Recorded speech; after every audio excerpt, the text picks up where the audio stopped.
మొదటి యోహాను పత్రిక 3వ అధ్యాయం మొదటి వచనం నుంచి చదువుదాం. మొదటి యోహాను రాసిన మొదటి పత్రిక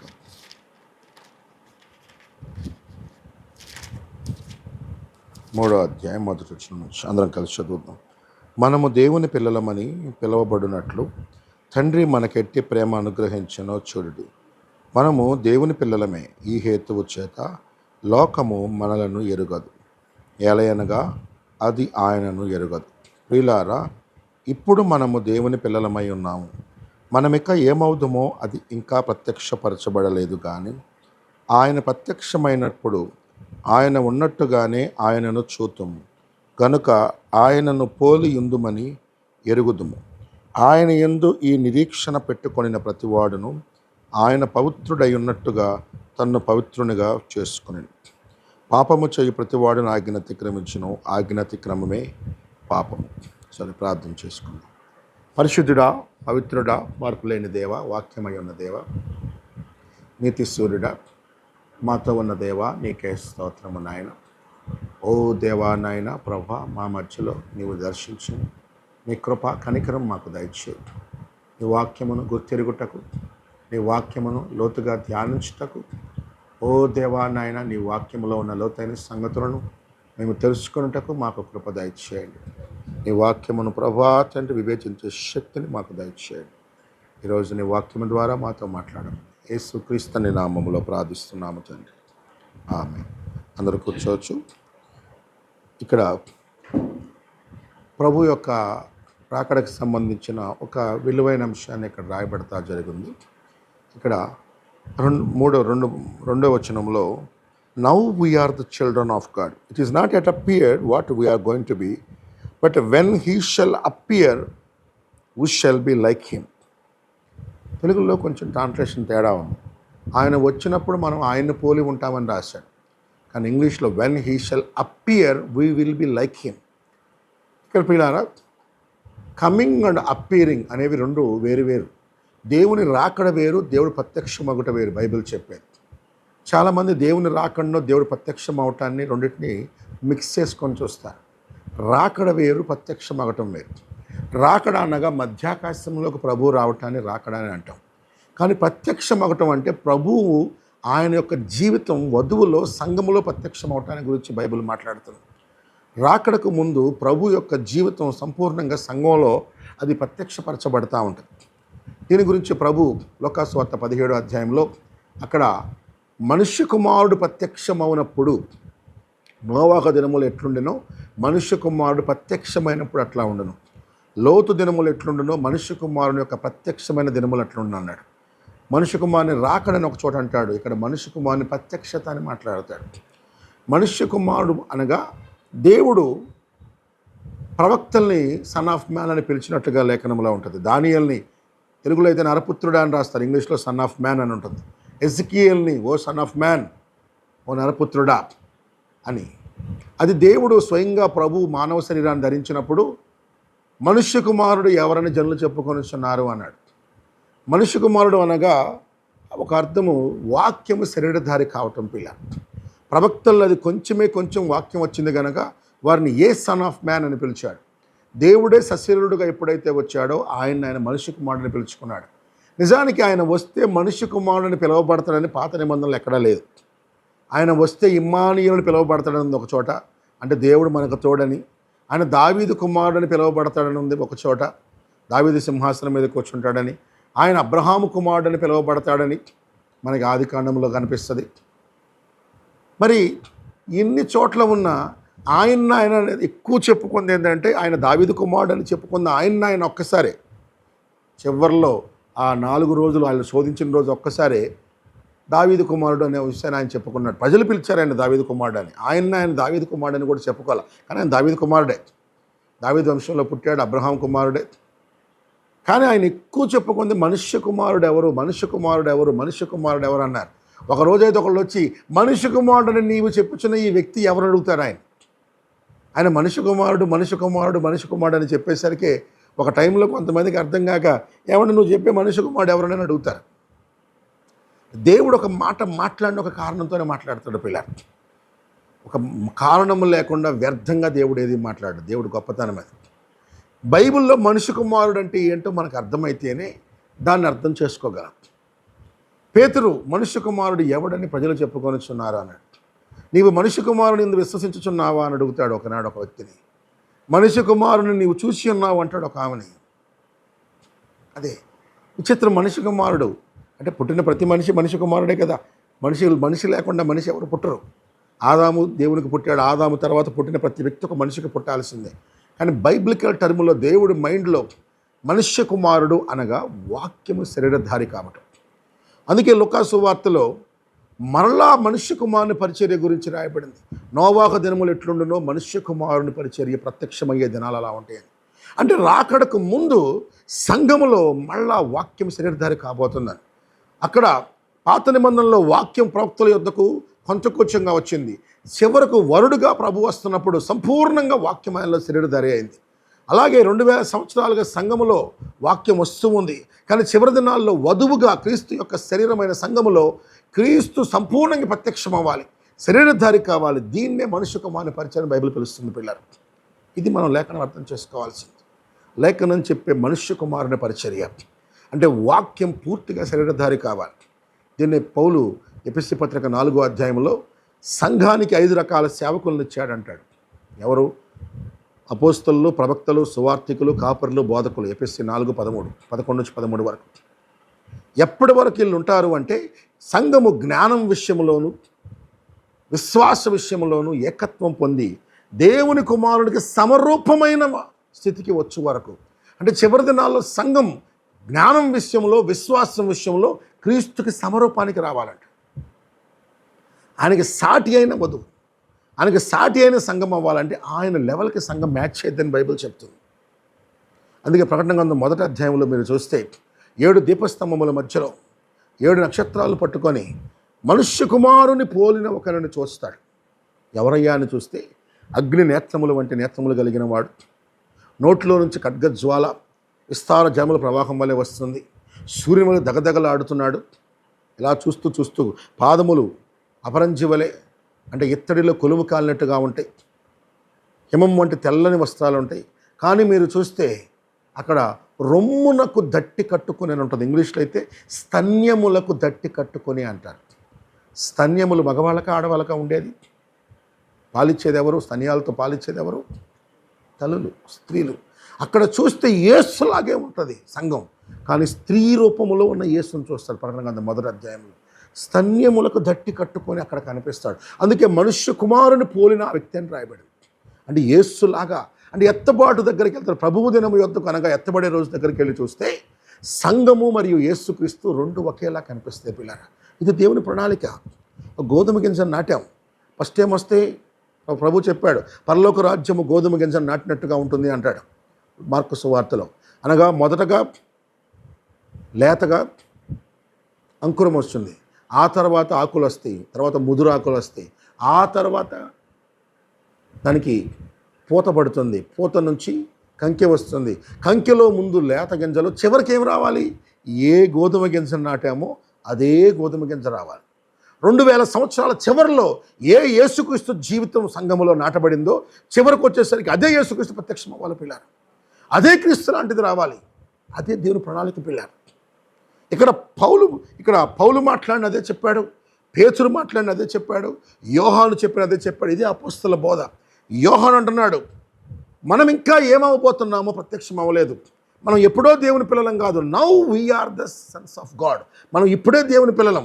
అయితే it is not yet manifest what we are going to be. కానీ మనం ఏమవబోతున్నామో ఇంకా బయలుపరచబడలేదు ఇప్పటికీ అంటున్నాడు. దీన్నే పౌలు రోమా పత్రికలో కూడా చెప్తాడు, సృష్టి యావత్తు దేవుని కుమారుల ప్రత్యక్షత కొరకు ఎదురు చూచుచూ ఉన్నది. సో మనం ఏమవబోతున్నామో ఇంకా బయటపడలేదు, కానీ ఇప్పుడు ఇలా ఉన్నాము అంటాడు. అక్కడ మాట్లాడుతూ when he shall appear we will be like him. సంఘములో క్రీస్తు తన జీవితాన్ని అదే గోధుమ గింజ కనపడుతున్నప్పుడు we will be like him. లోపల ఏ గింజ నాటబడిందో పైకి అదే గింజ వస్తుంది. సంఘములో క్రీస్తు ప్రత్యక్షమయ్యే రోజులు మనుష్య కుమారుని. అందుకనే బైబిల్లో రాకడ వేరు, ప్రత్యక్షమగుట వేరు. ప్రభువు రాకడకు ముందుగా సంఘములో ప్రత్యక్షమగుట జరగాలి. ఈరోజు బాధాకరమైన విషయం ఏమిటంటే అందరూ రాకడ వైపు చూస్తారు, మనలో క్రీస్తు ప్రత్యక్షమవటం వైపు చూడరు. ఇది ప్రధానం. ఎందుకంటే ఆయన రాకడికి వచ్చేటప్పటికి మనలో ప్రత్యక్షమయ్యి మనము ఆయన రెండు మ్యాచ్ అవ్వాలి. ఇదే సాటి అయిన సహాయం అంటారు.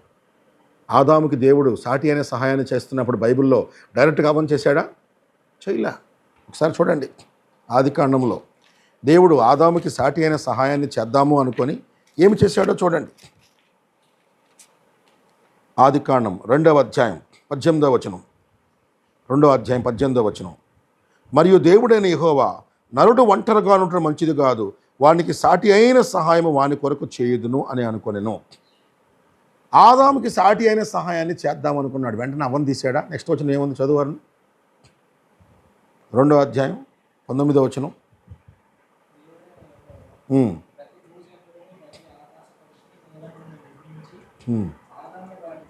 పేరు పెట్టెను, అతని వద్దకు రప్పించెను. జీవము గల ప్రతిదానికి ఆదాము ఏ పేరు పెట్టానో ఆ పేరు కలిగాను. అయితే అప్పుడు ఆదాము సమస్త పశువులకు, పక్షులకు, సమస్త భూజంతువులకు పేర్లు పెట్టాను. అయినను ఆదామునకు సాటి అయిన సహాయం అతనికి లేకపోయాను. ఆదాము ఒక్కడే మానవ శరీరంలో ఉన్నాడు, అప్పటి వరకు ఏమీ లేవు. ఏం చేశాడు? ఆదాముకి సాటి అయిన సహాయం అని రాయబడలా, సాటి అయిన సహాయం ఉండడానికి చాలా తేడా ఉంది. నీకు 1,00,000 రూపాయలు అవసరం అయి ఉంది, నేను వచ్చి 10 రూపాయలు ఇచ్చా సాయం చేసి, అది సాయమే, కానీ నీ అవసరానికి సరిపోయిందా? చాలా. ఇంకొకరు 100 ఇచ్చారు, సహాయమే, కానీ సరిపోలా. నీకు సాటి అయిన సహాయం, నీ అవసరానికి సరితూకే సహాయం కావాలి. ఇక్కడ ఆదాముకి సాటి అయిన సహాయం చేద్దామని దేవుడు చేపలను చేశాడంట, కప్పలను చేశాడంట, కుక్కలను చేశాడంట, గొర్రె పిల్లలను చేశాడు, పక్షులను చేశాడు. వాటికి కూడా దేహాలు ఉన్నాయి, వాటికి కూడా కళ్ళు ఉన్నాయి, వాటికి కూడా శరీరాలు ఉన్నాయి. కొన్ని అరవగలుగుతున్నప్పుడు దాకా ఒంటరిగా ఉన్నాడు, కొన్ని శబ్దాలు చేయగలుగుతున్నాయి, కొంచెం సహవాసం చేయగలుగుతున్నాడు.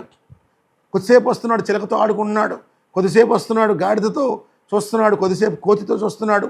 అన్నీ ఉన్నాయి, కానీ ఆయన కొంత సాయం అందుతుంది, కానీ ఆయన కోరే సాయం లేదు, ఆయనకి హెల్ప్గా రీచ్ అయ్యే హెల్ప్ లేదు. ఎందుకంటే ఆయనలో లేనివి కొన్ని ఉన్నాయి, ఆయనలో ఉన్నవి కొన్ని లేవు వాడికి. అప్పుడు చివరకు ఆదాములో నుంచి అవ్వను తీసినప్పుడు ఆదాము యొక్క స్పిరిట్, ఆదాము యొక్క లైఫ్ పూర్తిగా అవ్వలో ప్రొజెక్ట్ అయింది. ఆదాము దేవుని అర్థం చేసుకోగలడు, అవ్వ అర్థం చేసుకోగలడు. ఆదాము ప్రార్థించగలడు, అది అవ్వ కూడా ప్రార్థించగలడు. ఆదాము తండ్రిని ప్రేమించగలడు, అవ్వ కూడా ప్రేమించగలడు. ఆదాము సృష్టితో పలకగలడు, అవ్వ కూడా పలకగలదు. ఆయన ఎగ్జాక్ట్గా ఆయనకి మ్యాచ్ అయింది. సేమ్ సంఘానికి కూడా 2000 సంవత్సరాలకు ప్రభు అలాగే చేయించున్నాడు. 2వ ఆదామైన ప్రభు అయిన యేసుక్రీస్తుకు కూడా ఆయనకి మ్యాచ్ అయ్యే వధువు కావాలి. విశ్వాస విషయంలోనూ జ్ఞాన విషయం మనకి మ్యాచ్ అవ్వాలి. ఒక్కొక్క సంఘాన్ని తీసుకొస్తున్నాడు, ఆయనలో లేనివి కొన్ని ఉన్నాయి, ఆయనలో ఉన్నవి కొన్ని లేవు, కానీ ఆయన సంఘాలే, చక్కటి ఆరాధన ఉంది, చక్కటి ప్రార్థన ఉంది, కానీ ఆయన లెవెల్కి మ్యాచ్ కావట్లేదు. కానీ ఎత్తబాటుకు ముందు ఆయన లెవెల్కి మ్యాచ్ అయ్యే సంఘం రావాలని బైబిల్ చెప్తుంది. అది దేవుని ప్రణాళిక. అప్పుడే దేవుని మర్మం సమాప్తం అవుతుంది. దీన్ని ప్రత్యక్షమగుట అంటున్నాం, మధ్యాకాశంలో వచ్చేదాన్ని రాకడంటున్నాం. ఇక్కడ అన్నాడు, వెన్ హీ షల్ అపియర్, ఆయన జీవితం మన మధ్యలో ప్రత్యక్షమైనప్పుడు మనం పూర్తిగా ఆయనలాగా అవుతాము అని అపోస్తలులు చెప్తూ, ఇక్కడ ఈ నిరీక్షణ కలిగిన ప్రతివాడు అని అంటాడు. అంటే సంఘంలో నిరీక్షణ, నువ్వు పరిశుద్ధాత్మను పొందావు అనగా క్రీస్తు జీవం వచ్చింది, కానీ వచ్చిన నీవు ఆత్మలో ఎదుగుతూ ఉన్నావు. క్రైస్తవ్యం కూడా 2000 సంవత్సరాలుగా ఎదుగుతూ ఉంది. ఒక దశ వచ్చినప్పుడు సంఘము మరియు క్రీస్తు రెండు ఒకేలా ఉండబోతున్నారు పిల్లలు. క్రైస్తవుని యొక్క నిజ నిరీక్షణ ఇదే. దీన్నే బైబిల్ భాషలో పుత్రస్వీకారం అని అంటారు. అంటే సంఘము క్రీస్తు దశకు రావటాన్ని. ఈరోజు యాక్చువల్గా ఈ అంశం మీదే కొంచెం సేపు ధ్యానిద్దాం. శుభప్రదమైన నిరీక్షణ, క్రైస్తవునికి ఉన్నటువంటి నిజమైన నిరీక్షణ ఏమిటి? ఇక్కడ ఈ నిరీక్షణ కలిగిన మనము, బైబిల్లో నిరీక్షణ అనేదానికి కొత్త నిబంధనలోనే 70 సార్లు రాయబడింది పిల్లారా. పాత నిబంధన మొత్తంలో ఆల్మోస్ట్ ఎజ్రా గ్రంథం వరకు మీకు నిరీక్షణ అనే పదం ఒక్క చోట కూడా రాదు. కానీ కొత్త నిబంధనలు 39 గ్రంథాల్లో నిరీక్షణ మొత్తం మీద కలిపి ఒక 10-15 సార్లు కూడా రాయబడలా. కానీ కొత్త నిబంధనలో నిరీక్షణ అనే పదం 70 సార్లు వాడబడింది. అంటే కొత్త నిబంధనలో నిరీక్షణ గురించి మాట్లాడాడు పౌలు. అంటాడు, క్రైస్తవునికి ఉండే గొప్పమైన 3 లక్షణాల్లో విశ్వాసము, ప్రేమ, నిరీక్షణ, ఈ 3 చాలా విలువైనవి. వరాల కంటే, మనం కలిగి ఉండే తలంతుల కంటే, మనం కలిగి ఉండే విశ్వాసం కంటే, మనం కలిగి ఉండే దేవుని యొక్క గొప్ప అనేక రకమైనటువంటి దేవుని ఆశీర్వాదాల కంటే కూడా ఈ 3 గుణలక్షణాలు చాలా విలువైనవి. దేవుని ఆత్మ ద్వారా కలిగి ఉండే ప్రేమ, నిరీక్షణ, విశ్వాసము, ప్రేమ, నిరీక్షణ, ఈ మూడు చాలా విలువైనవి. ఈ మూడిట్లో శ్రేష్టమైనది ఏంటంటే ప్రేమే. అయితే మూడిట్లో ఫస్ట్ బిగినింగ్ ఏంటంటే విశ్వాసం. విశ్వాసం చాలా బలమైనది. చెప్పాను, ఆదాము ఏదేం తోటలో కోల్పోయింది ఏంటంటే విశ్వాసం. పిల్లల పొద్దున్న చెప్పుకుంటా వచ్చాను, ఒక వ్యక్తి బాగా బతికి ఒక కోటీశ్వరుడిగా కారులో తిరిగి ఆ డబ్బంతా కోల్పోయి భేదవాడే రోడ్డు మీద తిరుగుతుంటే ఎంత జాలేస్తుంది. అయ్యో పాపం అని చూడగానే. ఒక డబ్బు కోల్పోయిన వాడిని చూస్తేనే బాధేస్తుంది. ఒక మైండ్ కోల్పోయిన వాడిని చూస్తే బాధేస్తుంది. ఒక అనిల్ అంబానీ ఉన్నాడు, ఒకప్పుడు ఇండియాలోనే అత్యంత ధనవంతుడు, ప్రపంచ ధనవంతుల్లో నెంబర్ 2, నెంబర్ 3లో ఉన్నాడు. ఈరోజు అన్నీ కోల్పోయి వాళ్ళ అన్నయ్య కొడుకు పెళ్ళి అవుతుంటే వాళ్ళు సాదాసీదా మధ్యతరగతి వాళ్ళలాగా వాళ్ళ బ్యాగులు, వాళ్ళ లగేజ్ వాళ్ళే పట్టుకొని వచ్చారు. ఒక్కొక్క సినిమా యాక్టర్ కోట్లు ఇచ్చి పెళ్లి చేస్తున్నాడు ఆయన. అని తమ్ముడు పాపం ఉండటానికే లేక, అప్పులు కట్టుకోలేక, పరుగులెడతా పారిపోతా ఇప్పటికీ ఆయన మీద కొన్ని 40,000 కోట్లు 50,000 కోట్లు అప్పు ఉంది, ఇంకా పరిగెడుతున్నాడు పాపం. ఆ రోజు కూడా వాళ్ళ కారులో కూడా రాలే, ట్యాక్సీలో వచ్చారు. చాలా బాధ. ఆ వీడియో చూడగానే చాలా బాధేసింది. ఒకప్పుడు 400 కోట్లతో ఒక్కొక్క షిప్ భారీ గిఫ్ట్గా ఇచ్చిన వ్యక్తి ఈరోజు ఫంక్షన్కి రావడానికి పెద్ద డబ్బులు కూడా లేకుండా ఎంత కష్టపడుతున్నాడు. ఒక వ్యక్తి ఆస్తి కోల్పోతేనే మనకు చూస్తే బాధేస్తుంది. కానీ ఆదాము ఏదేం తోటలో విశ్వాసాన్ని కోల్పోయాడు పిల్లారు. దేవుని మహిమను కోల్పోయాడు. పాపం చేయక మునుపు రోగాలు లేవు. అదే వ్యక్తి ముసలి దేహంలో ఉండి తన బిడ్డలందరూ రోగాల బారిన పడుతుంటే ఎంత దుఃఖించుంటాడు. నా పాపం వల్లే కదా వీళ్ళందరూ ఇంత బాధపడుతున్నారని. మహిమలో ఉన్నప్పుడు ఆయన పలికితే తుఫాన్లు ఆగిపోయాయి, ఆయన పలికితే ప్రకృతి ఆగిపోయేది. ఆ విశ్వాసాన్ని కోల్పోయి ఈరోజు ఒక సమస్య వస్తే జయించలేక, ఒక ప్రకృతి విలయం వస్తుంటే జయించలేక, తుఫాను వస్తుందంటే ఖాళీ చేసుకొని వస్తుంటే, ఆ రోజుల్లో నేను పలికితే తుఫాను వెళ్ళిపోయేది, ఇప్పుడు తుఫానుకి భయపడి పారిపోవాల్సి వస్తుంది. ఆ రోజుల్లో ఎంత పెద్ద చెట్టు అయినా ఆయనకు లోపడేది. ఒక మొక్కను అక్కడి నుంచి లెగిసి ఇక్కడ పొడువు అంటే పడేది. ఈరోజు కొండలు లేచి పొడువు అంటే పడేది. ఈరోజు ఒక కొండ తవ్వుకోవాలంటే వాళ్ళు పొలుగులు పెట్టుకొని యంత్రాలు పెట్టుకొని తవ్వుతూ ఉంటే ఆదాము ఆ విశ్వాసాన్ని తలుచుకొని ఎంత గొప్పగా పడి ఉంటాడు. ఇక విశ్వాసం చాలా గొప్పది పిల్లలు. విశ్వాసం చాలా గొప్పది. పౌలు అంటాడు, నా విశ్వాసాన్ని నేను కాపాడుకున్నాను అంటాడు. ఎవరు ఎవరికి విశ్వాసాన్ని ఇవ్వలేరు. మధ్యాహ్నం చెప్పుకుంటా వచ్చాను, విశ్వాసానికి కర్త దేవుడే. ఎబ్రీ పత్రిక 12వ అధ్యాయం ఉంటుంది, విశ్వాసమునకు కర్తయు దాన్ని కొనసాగించువాడైన యేసు వైపు చూచుచు. నమ్మకం దేవుడే మనకు కలగజేయాలి. మనకు మనం పొందుకోలేం, అది అసాధ్యం. ఆమేన్. మనం పొందుకోలేం. జస్ట్ ఒక ఎగ్జాంపుల్గా ఒక షాపు రాత్రి మగళ్ళు ఇది ఎంత వర్షం వచ్చినా ఎంత ఎండైనా ఈ షాపు ప్రతిరోజు తెరుస్తారని నమ్మకం ప్రజల్లోకి వెళ్ళాలనుకో, అది కలగజేయాల్సింది ఎవరు? ఆ షాప్ పెట్టేవాళ్ళేనా? ఈ ఇంట్లో ప్రతి మంగళవారం ప్రార్థన జరిగిద్ది అనే నమ్మకం జరగాలి అంటే అది ఎవరి చేతిలో ఉంది? బయట వాళ్ళ చేతిలో ఉందా? ప్రార్థన జరిగించే వాళ్ళ చేతిలో ఉంది? జరిగించే వాళ్ళ చేతిలోనే ఉంది. ఒక నమ్మకం కలగాలి అంటే నమ్మకానికి కర్త ఆ వ్యక్తులే. అలాగే దేవుడి మీద నమ్మకం కలగాలి. నా ప్రతి పరిస్థితిలో దేవుడు ఉంటాడు, నాకు దేవుడు ఆదరిస్తాడు, దేవుడు నాకు మాట ఇచ్చాడు, దేవుడు తప్పడు అంటే దేవుడే మనకు విశ్వాసాన్ని కలగజేయాలి. దేవుడు మనకెప్పుడు కొంచెం నమ్మితే చాలు పిల్లరా, దాని మీద ఇంకా మన నమ్మకాన్ని పెంచడానికి ప్రయత్నిస్తూ ఉంటాడు. శత్రువు మన నమ్మకాన్ని దొంగిలించడానికి ప్రయత్నిస్తాడు. అందుకనే పౌలు చివరికి వచ్చేసరికి నా విశ్వాసాన్ని కాపాడుకున్నానని చెప్పాడు. ఆదాము దగ్గర సాతాను దొంగిలించింది విశ్వాసమే. ప్రభు అయిన యేసుక్రీస్తు వచ్చింది విశ్వాసాన్ని ఇవ్వటానికి. విశ్వాసమే అంత గొప్పదైతే విశ్వాసం కంటే నిరీక్షణ ఇంకా గొప్పదట. నిరీక్షణ కంటే దైవిక ప్రేమ ఇంకా గొప్పదట. ఆమేన్. అసలు నిరీక్షణ అంటే ఏంటి? నిరీక్షణ అనగానే చాలామంది అనుకుంటారు ఒకదాని కొరకు ఎదురు చూడటం అంటారు. కాదు. నిరీక్షణ అంటే ఒకదాని కొరకు కేవలం ఎదురు చూడటం కాదు. ఇప్పుడు చూద్దాం, ఈ వ్యక్తి మారతాడని ఎదురు చూడటం అనుకుంటాం.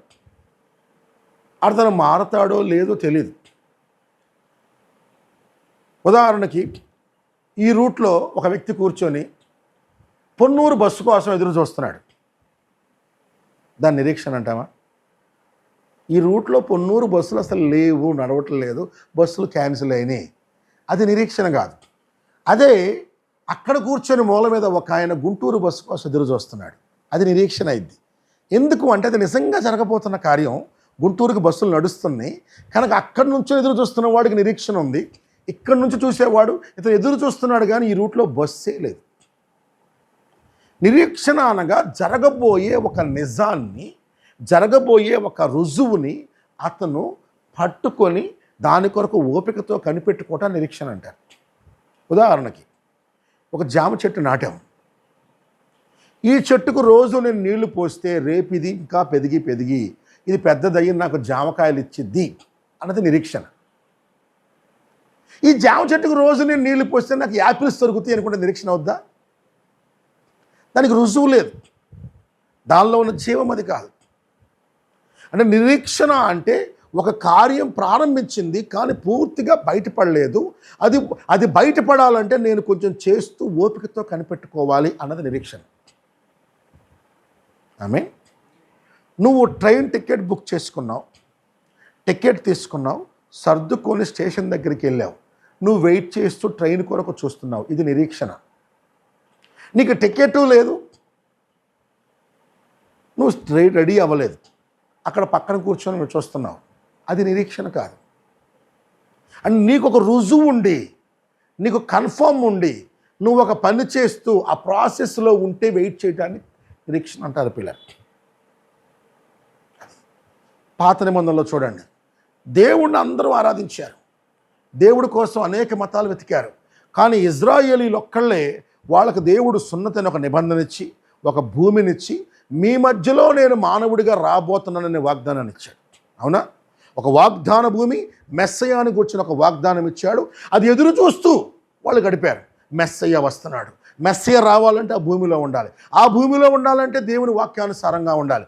దేవుని కట్టడలు తప్పితే ఆ భూమిలో కరువిస్తాడు, దేవుని మాటలు మీరితే ఆ భూమి నుంచి బయటకు గెంటేస్తాడు. వాళ్ళు ఆ భూమిలో ఉండాలి అంటే వాక్యాన్ని పూర్తిగా వెంబడించాలి. వాక్యంతో ఆటలాడుకుంటా ఉన్నారు. కరువిచ్చాడు, 6 సార్లు శత్రురాజ్యాలకు అప్పచెప్పాడు న్యాయాధిపతుల దినాల్లో. అయినా వాళ్ళు తప్పులు చేస్తుంటే తర్వాత రాజుల దినాల్లో తీసుకెళ్ళి బబులోను చెరలోకి తీసుకెళ్ళాడు. మళ్ళీ సారీ ప్రభు అంటే తెచ్చి మళ్ళీ చక్కగా వాక్యానుసారంగా ఉండటం స్టార్ట్ చేశారు. అప్పుడు ఆయన వచ్చాడు. అంటే మిగిలిన ప్రపంచం మొత్తం నిరీక్షణలో లేదు, కానీ ఇజ్రాయేలీలు ఒక్క నిరీక్షణలో ఉన్నారు అక్కడ. ఆమేన్. హల్లెలూయా.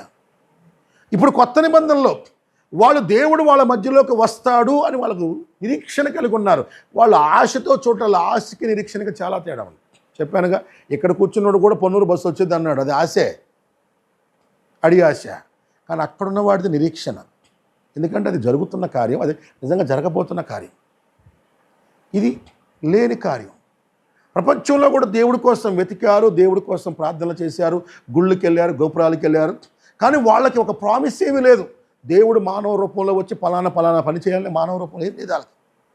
కానీ ఇజ్రాయేలులకి ఒక వాగ్దానం ఉంది, దాని కొరకు కొన్ని షరతులు ఉన్నాయి. ఇందాక పాట పాడుతూ చక్కగా నిబంధన అని పాడారు. ఎస్, దేవుడు నిబంధన చేశాడు, ఆదాముతో నిబంధన చేశాడు, భగ్నమయ్యింది. షరతులు కలిగిన నిబంధన. అందుకే రెండోసారి అబ్రహాముతో షరతులు లేని నిబంధన చేశాడు, అన్కండిషనల్ కవలెంట్.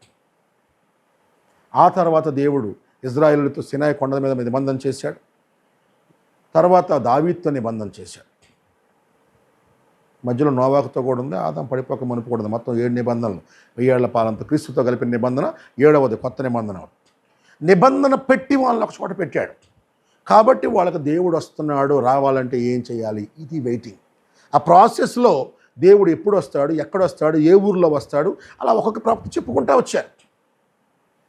జస్ట్ ఒక దాని కొరకు ఎదురు చూస్తున్నావు. చెట్టు నాటావు, కాయలు రాయకు ఎదురు చూస్తున్నావు. ఈ ప్రాసెస్ జరుగుతూ ఉంటుంది, చెట్టు ఎదుగుతూ ఉంటుంది, తర్వాత దానికి మెల్లమెల్లగా పూత పడతా ఉంటుంది, దానికి మెల్లమెల్లగా పిందెలు పడతా ఉంటాయి. నీకు అర్థమైంది నేను ప్రాసెస్లో ఉన్నాను అని. ఇజ్రాయేల్ కూడా అలాగే. వాళ్ళకి ఒక్కొక్క ప్రవక్త వచ్చినప్పుడు ఒక్కొక్క ప్రవక్త మెస్సియాను గురించి, మెస్సియా ఎక్కడ పుట్టాలి, మెస్సియా ఎలా పుట్టాలి, మీకాయా వచ్చాడు, ఆయన బెత్లెహేములో పుడతాడు, ఎఫ్రాతా బెత్లెహేములో పుడతాడని చెప్పాడు, దానియేలు వచ్చాడు, పలానా టైంకి పుడతాడని చెప్పాడు, 70 వారాలు లెక్క చెప్పాడు. తర్వాత జకరియా వచ్చాడు, ఆయన వచ్చినప్పుడు ఆయన గాడిదని ఎక్కువ వస్తాడని చెప్పాడు. ఒక్కొక్క ప్రవక్త ఒక్కొక్క సంగతి చెప్పుకుంటా వచ్చారు. నాకు అర్థమవుతుంది. చివరికి బాప్తిస్మ ఇచ్చే యోహాను వచ్చాడు, ఏమైంది, పిందెల పాటి అయిపోయింది, ఇదిగో మెస్సయ్య మీ మధ్యలో ఉన్నాడని చెప్పాడు. నిరీక్షణ అంటే ఒక జరిగే ప్రాసెస్లో ఉండటం, ఒక నిబంధనలో ఉండటం. ఇక్కడ ఉన్నాడు కొత్త నిబంధనలో నిరీక్షణ ఎవరికి అంటే తిరిగి జన్మించిన వాడికి నిరీక్షణ. కేవలం మారు మనస్సు కాదు, కేవలం పాపక్షమాపణ కాదు, కేవలం బాప్తిస్మం కాదు, పరిశుద్ధాత్మ ద్వారా తిరిగి జన్మించాలి. తిరిగి జన్మించడానికి దానిలో ప్రాసెస్. మీరు మారు మనస్సు పొంది తర్వాత పాప క్షమాపణ పొంది తర్వాత యేసుక్రీస్తు నామములో బాప్తిసం పొంది తర్వాత పరిశుద్ధాత్మను పొందటం, ఇది ప్రాసెస్. చాలామంది మారు మనస్సు లేకుండా కొనసాగుతూ దేవుడు వస్తాడని చూస్తున్నారు, ఉపయోగం లేదు. కొందరు పాపాలేమి ఒప్పుకోకుండా దేవుడు వస్తాడని చూస్తున్నారు, ఏం ఉపయోగం లేదు. కొందరు బాప్తిసం సరైన తీసుకోకుండా ఎదురు చూస్తున్నారు, ఏం ఉపయోగం లేదు. అన్నిటికీ మంచి పరిశుద్ధాత్మను పొందుకోకుండా ఎదురు చూస్తున్నారు, అస్సలు ఉపయోగం లేదు. అపోస్తలు ప్రతి చోట కూడా నమ్మిన నాటి నుండి నేటి వరకు పరిశుద్ధాత్మను పొందితేవా అని అడిగారు. ప్రభు పైకి వెళ్ళిపోతే ఒక శిష్యులకి ఏం చెప్పాడు? పై నుండి ఆత్మను పొందేంత వరకు ఎదురు చూడండి. ఆత్మ వచ్చిన తర్వాత మీకు నాకు సాక్షులు అయి ఉంటారు, ఆత్మ వచ్చినాక నేను చెప్పే సంగతులు మీకు అర్థమవుతాయి అన్నాడు. ఈరోజు చాలామంది పాపం ఆత్మ కోసమే ఆలోచించట్లేదు, చాలా బాధాకరమైనది. ఆత్మ ద్వారా తిరిగి జన్మించిన వాడు ఇప్పుడు ఒక మొక్క. అతనికి దేవుని రాకడ సూచనలు అర్థమవుతూ ఉంటాయి, ఆత్మను ఎదగటం కోసం అర్థమవుద్ది. అతనికి లోపల ఒక నిరీక్షణ ఉంటుంది, నాకు ఒక నూతన దేహం ఉంది. అతనికి ఒక నిరీక్షణ ఉంటుంది, నేను రోజు రోజుకి మార్చబడతాను. అతను చూస్తే 10 ఏళ్ల క్రితం ఉన్నట్టు ఇప్పుడు ఉండలేడు, 3 ఏళ్ల క్రితం ఉన్నట్టు ఇప్పుడు ఉండలేడు, 5-6 నెలల క్రితం ఉన్నప్పుడు ఉండలేడు. ఎందుకంటే విశ్వాసంలోను దేవుని గురించిన జ్ఞానంలోను శక్తిలోను ఎదుగుతూ ఉంటాడు, అతను తెలుసుకుంటూ ఉంటాడు. ఇంకా లోతైన దాహం ఉంటుంది, ఏదో పొందుకోవాలని తపన ఉంటుంది. అలాగే సంఘానికి కూడా 2000 సంవత్సరాలుగా ఆ పరిశుద్ధాత్మ ద్వారా వచ్చిన సంఘానికి నిరీక్షణ ఉంది. ఏంటది? చివరిలో మేము క్రీస్తులాగా అవుతాం, క్రీస్తులాగా మారాలి. క్రీస్తు అంత ప్రేమ, ఆయనంత సాత్వికం, ఆయనంత శక్తి, ఆయనంత ప్రేమ, ఆయనంత సహనం, ఆయనంత జ్ఞానం, ఆయనలాగా మేము బ్రతకాలి. ప్రతి నిజ క్రైస్తవుడికి ఆశ అదే, ఆయనలాగా ఒక్కరోజైనా భూమి మీద బ్రతకాలి, ఆయనలాగా నేను మారాలి, ఆయనంత ప్రార్థన పరుని కావాలి, ఆయనంత ప్రేమ నాకు కావాలి, ఆయనంత సహనం నాకు కావాలి, ఆయనలాగా నేను అవ్వాలి. ప్రతి నిజ క్రైస్తవుడికి ఉన్న నిరీక్షణ అదే, నేను ఇంకా మారాలి, నాలో మలినం పోవాలి, నాలో పాపం పోవాలి. తనను తాను దేవుని ఆత్మతో వాక్యంతో పీల్చుకొనుచు దాని వైపు చూస్తాడు. ఈ నిరీక్షణనే బైబిల్లో శుభప్రదమైన నిరీక్షణ అని రాయబడింది. తిరిగి జన్మించిన నీవు, పరిశుద్ధాత్మతో వచ్చిన నీవు ఆయన వలె రోజు రోజుకి మారటం, ఆయన వలె రోజు రోజుకి వెళ్ళటం, ఆయనలాగా రూపాంతరం చెందటం. పౌలు అంటాడు దీన్ని రూపాంతరం అంటాడు.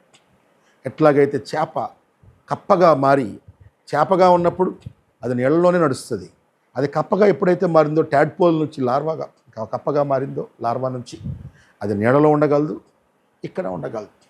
మనం కూడా దేవుని ఆత్మతో మార్చబడతా ఉంటుంటే పరలోక సంబంధులుగా మార్చబడతాం. మన ఆలోచనలు పరలోకంగా అవుతూ ఉంటాయి, మన తలంపులు హెవెన్లీగా అవుతాయి. పరలోకంలో ఉన్న వారితో బతకాలని తప్పించిపోతాం. ప్రియా యేసు రాజును నేను అంత ఆ పాట చూడండి, ఆయన తప్పించిపోవడం ఎప్పుడు నేను తండ్రిని చూస్తాను, ఆయన గాయాలను ఎప్పుడు చూస్తాను, ఆ దూతలతో ఎప్పుడు నేను పాటలు వింటాను. ఆయన నా కన్నీటిని తుడిచే ఆ రోజు, పరలోకంలో ఆనందించే రోజు, దాని మీదకి మనసు వెళ్ళిపోతుంది. రోజు రోజుకి భూ సంబంధమైన వాటి నుంచి పరలోక సంబంధంగా మారుతూ ఉంటారు.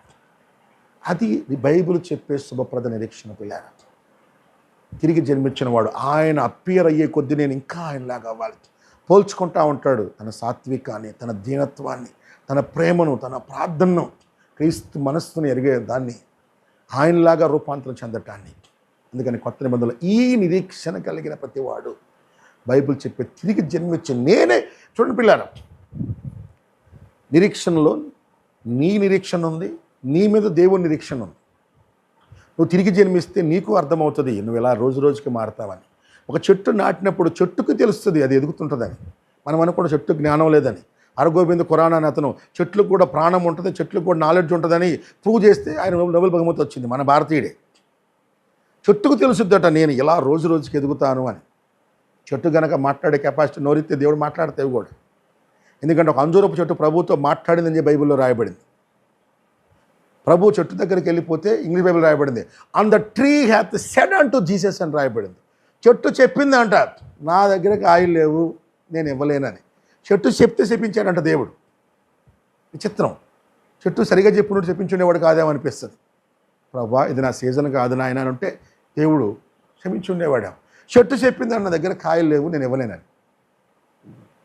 చాలా విచిత్రం. మనుషులు కూడా మాటిస్తే మనుషులు కూడా రియాక్షన్ కూడా చెట్టు కంటే డిఫరెంట్గా ఉండదనుకుంటాను నేను. మన మాట తీరేది సరైన విధంగా ఉండాలి. అంటే చెట్టుకు తెలుసు, ప్రతి చెట్టుకి అది ఎదుగుతూ దాని దశకు వచ్చిందని. అలాగే తోటమాలికి కూడా తెలుసు, నిరీక్షణ కలిగి అతను ఎదురు చూస్తూ ఉంటాడు. సేమ్ వే నువ్వు తిరిగి జన్మిస్తే నీ మీద దేవుడు కూడా దృష్టి పెట్టి నా కుమారుడు రేపు ఇలా మారుతాడు, ఇంకా మారుతాడు, ఒక 5 ఏళ్ల తర్వాత ఇలా ఉంటాడు, దేవుడు అక్కడ ఆలస్యం అయితే ఈ టైంకి ఇలా వస్తాడని మన మీద దేవుడు కూడా నిరీక్షణ కలిగి ఉన్నాడు. పిల్లలు, మన మీద పరలోకం కూడా నిరీక్షణ కలిగి ఉందంట. సృష్టి మొత్తం నిరీక్షణ కలిగి ఉందంట. అందుకే పరలోకమందు మీ కొరకు ఉంచబడిన నిరీక్షణ అంటాడు ఎఫెసీ పత్రికలో. పరలోకం కూడా ఎదురు చూస్తుందంట. ఇదిగో వచ్చే నిజ సంఘం, నెక్స్ట్ జనరేషన్ ఎలా ఉంటుంది, ఆ తర్వాత ఎలా ఉంటుందని పరలోకం ఎదురు చూస్తుందంట. సృష్టి యావత్తు ఎదురు చూస్తుందని రోమపత్రికలో అంటాడు. సృష్టి యావత్తు కూడా సంఘమంతా క్రీస్తు రూపానికి రాబోతుందని. మొత్తం గురి అక్కడే పిల్లారు.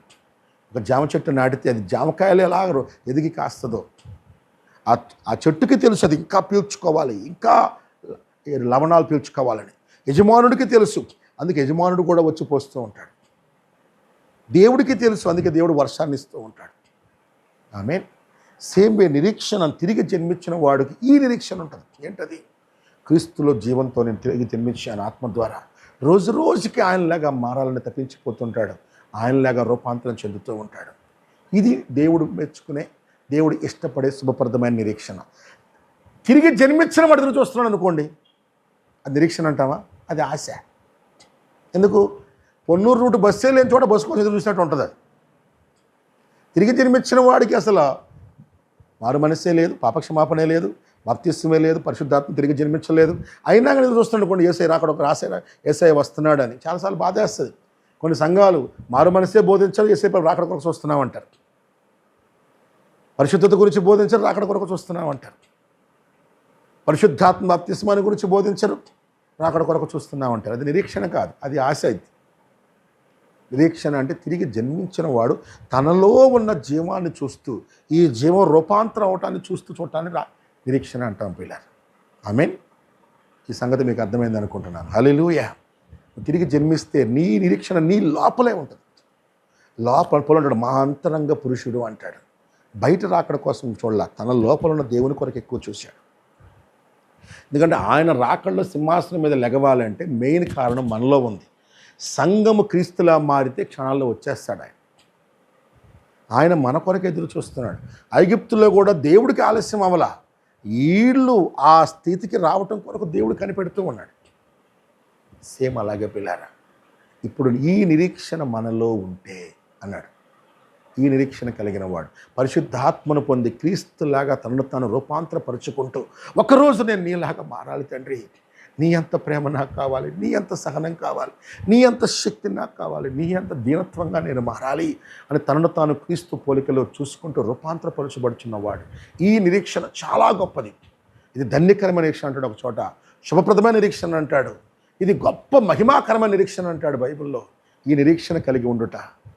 ఒక పిల్లవాడిని స్కూల్లో జాయిన్ చేసిన తండ్రి తను ఎదిగి ప్రయోజకుడయ్యి కొంత స్థిరపడుతున్న నిరీక్షణ కలిగి ఉంటాడు. ఒక పొలం నాటిన తండ్రి వ్యవసాయకుడు నిరీక్షణ కలిగి ఉంటాడు. అవి భూసంబంధమైన నిరీక్షణలు, కానీ ఇది అసలైన నిరీక్షణ పిల్లారా. ఈ నిరీక్షణ కలిగి ఉంటుంది గొప్ప నిరీక్షణ. హల్లెలూయా. కనుక ఇటు నిరీక్షణ కలిగి ఉందాం, అందరూ మోకరిద్దాం. ఒకవేళ ఈ నిరీక్షణ కనుక కలిగి లేవు అంటే నువ్వు ఆశ మాత్రమే కలిగి ఉన్నావు. నిన్ను పరిశీలించుకోవాలి. నువ్వు తిరిగి జన్మించలేదేమో, ఆత్మను పొందుకోలేదేమో, పూర్తిగా పాపాలు ఒప్పుకోలేదేమో, అందుకే క్రీస్తులాగా మారాలనే తపన నీలో లేదేమో పరిశీలించుకుందాం. సోదరుడా సోదరికి చిన్న ప్రార్థన చేసుకొని ముగిద్దాం. ఒకవేళ మనలో గనక మనం ఆత్మను గనక నింపబడకపోతే, ప్రభువా నాలో ఆత్మను నింపు అని, ఒకవేళ నిజమైన బాప్తిస్వం పొందకపోతే నిజమైన బాప్తిస్వం కొరకు ఆశ కలిగి ఉన్నాం, పాపాలు ఒప్పుకోకపోతే దాని కొరకు ఆశ కలిగి ఉన్నాం, మారు మనస్సు ఇంకా సరిగా లేకపోతే, సరైన బోధలో లేకపోతే సరి చేసుకుందాం. తిరిగి జన్మించాలి మనకు మెయిన్ పిల్లారా. పరిశుద్ధాత్మను పొందుకోవడం అత్యంత విలువైంది. అపోస్తులు 3.5 సంవత్సరాలు తిరిగారు, కానీ ఆత్మను పొందుకోలేదు. పైనుంచి ఆత్మను పొందిన తర్వాత వారి గురంతా ఒకటే, క్రీస్తులాగా మారాలని, ఈ లోకములో పరలోకంలో బ్రతకాలని. ఆయన ఎలా జీవించాడో మనం అలాగే జీవించాలని, ఆయన ఎలా బ్రతికాడో మనం అలా బ్రతకాలని, ఆయన ఎలా ప్రార్థించాడో, ఎలాగ సామాన్యత కొరకు తప్పించాడో అదే జీవితం కొరకు గురి కలిగి ఉంటాం. ప్రార్థన చేసుకుందాం. పరిశుద్ధుడా, పవిత్రుడా, ఒకవేళ ఈ రాత్రి గనక మనం సిద్ధంగా లేకపోతే, అటువంటి ఆలోచనలు మనం లేకపోతే, మనం ఇంకా బాప్తిస్వం తీసుకోకపోతే, ఇంకా ఆత్మను పొందుకోకపోతే, ఈ రాత్రి తీర్మానం చేసుకో సోదరుడా సోదరి, నేను మారాలి, నాలో నువ్వు రావాలి, నాలో క్రీస్తు జీవం రావాలి తండ్రి అని ఒక తీర్మానం చేసుకొని ఇక్కడి నుంచి వెళ్దాం. ఆత్మను కలిగి ఉంటే గనక, ప్రభువా ఇంకా నేను ఇలాగా మారాలి, నాలో ఈ నిరీక్షణని ఇంకా పెంచు. ఎందుకంటే నిరీక్షణకు ఆధారభూతుడు కూడా ఆయనే. విశ్వాసానికి ఎలాగ ఆయన కర్తో, నిరీక్షణకు కూడా ఆధారభూతుడు ఆయనే. నీలో ఈ నిరీక్షణను మాట్లాడుతూ పెంచుతూ, ఇజ్రాయేలుకి ఆయన రాకడ విషయంలో మొదటిసారి ఎలా నిరీక్షణ ఇచ్చాడో ఈరోజు మనలో క్రీస్తు బయలుపరచడంలో కూడా నీతో మాట్లాడుతూ ఉంటాడు, దర్శిస్తూ ఉంటాడు. కళల ద్వారా నాలో నిరీక్షణ ఇంకా పెంచు ప్రభు అని ప్రార్థించుకో. అటువంటి తీర్మానంతో ఇక్కడి నుంచి ముగించుకుందాం. పరిశుద్ధుడా, మహిమ కలిగిన దేవా నాయన ప్రభు, పరిశుద్ధాత్మను పొందితే నీ రూపంలోకి మారాలి అని ప్రభువా తప్పించిపోతాము నాయన. మాలో నిరీక్షణ ఉంటుంది, నీకు కూడా మా మీద నిరీక్షణ ఉంటుంది నాయన ప్రభు. అది ప్రతి ఒక్కరు కలిగి ఉండే కృప దయచేయి. ప్రతి ఒక్కరూ మారు మనసు పొందుకొని, పాపక్షమాపణ పొందుకొని, యేసుక్రీస్తు నామములో బాప్తిస్వం పొందుకొని, పరిశుద్ధాత్మను పొందుకొని, ఆ నిరీక్షణ మార్గములో నిరీక్షిస్తూ ముందుకు సాగటానికి సాయం చేయి దేవా. నాయనా, నీ రాకడకు ముందుగా నీ ప్రత్యక్షం ఒకటి జరగాలని లేఖనం చెప్తుంది. అది ఎక్కడో కాదు, మాలోనే నువ్వు ప్రత్యక్షం అవ్వాలని, ఈ లోకం మా ద్వారా నేను చూడాలని ప్రభువా. ఏ గోధుమ గింజ భూమిలో నాటపట్టిందో 2000 సంవత్సరాల క్రితం, అదే గోధుమ గింజ జీవితం పూర్తిగా మా ద్వారా కనపడాలని నువ్వు కోరుతున్నావు నాయన. ఈ లోకం మా ద్వారా నిన్ను చూడాలని నువ్వు కోరుకుంటున్నావు ఆయన. అది మాలో నెరవేర్చే నిరీక్షణలో నువ్వు ఉన్నావు కనుక మేము కూడా అది పొందుకునే నిరీక్షణ మేము కలిగి ఉండడానికి సాయం చేయి. ఈ వాక్యం వినువారిని, భవిష్యత్తులో వినబోవారిని కూడా పట్టుకోదేవా. నేను వింటున్నగానే నాయన వారు ఒక తీర్మానం చేసుకొని నాయన నీలాగా ప్రభా, నీ ఆత్మను పొందుకొని నీలాగా మారాలనే ఒక నిరీక్షణ కలిగిన తీర్మానంలో వారు వచ్చుదురుగాక నాయన. అట్టి సహాయం ప్రతి ఒక్కరికి దయచేయమని మరొకసారి ఇక్కడ ఉన్న ప్రతి ఒక్కరిని పేరు పేరున నీకు సమర్పిస్తూ యేసుక్రీస్తు నామములో ప్రార్థిస్తున్నాము తండ్రి. ఆమేన్. షాలోమ్. God bless you. అందరూ.